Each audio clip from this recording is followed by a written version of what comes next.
I've gotten the cops called on me for just existing.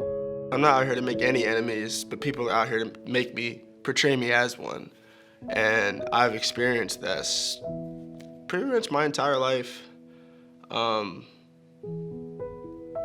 instance, when I was in middle school, taking it way back, there were parents who were telling their kids to not hang around me just because.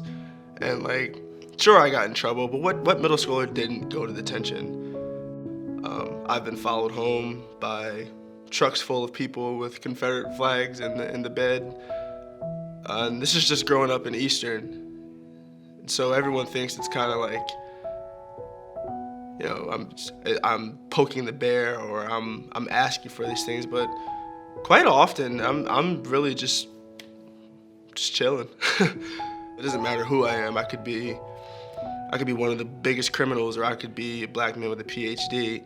If there's some well-meaning bystander that calls the police on me, there's a very high chance that I could lose my life right then and there.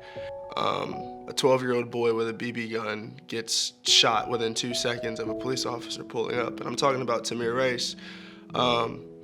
That's not justice, that's not equitable, that's not supposed to happen. A 12-year-old boy is not supposed to be called a man on, a police call. This is a child we're talking about. Trayvon Martin, this Eric Garner, this Philando Castile, NRA member, was not even reaching for anything but his ID, and he was shot in the arm, 4 times? Before we can heal from the last one, here's another one. But I made a vow that, I don't want to ever be, desensitized to someone dying that looks just like me. There's no way that I could ever live that down. Getting out of the place that I was in made me realize that there are people out there that would much rather see me win than, try to put me 6 feet under or follow me home.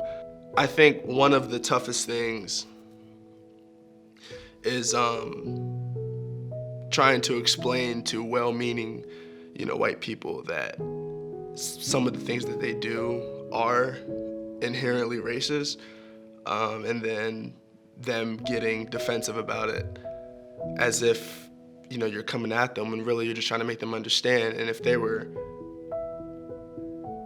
they had any ounce of understanding, they would sit and actually listen to it out of the person's mouth instead of trying to get on the defensive. So that's one of the hardest things. I hope one day the general consensus is to operate out of love and not out of fear and hate. People just want to be loved, That's all anybody ever wants. And so if you act out of love, compassion, and kindness instead of malice, hatred, and, judgment, there's a very good chance that you'll feel a change in yourself and the world around you and the people you surround yourself with.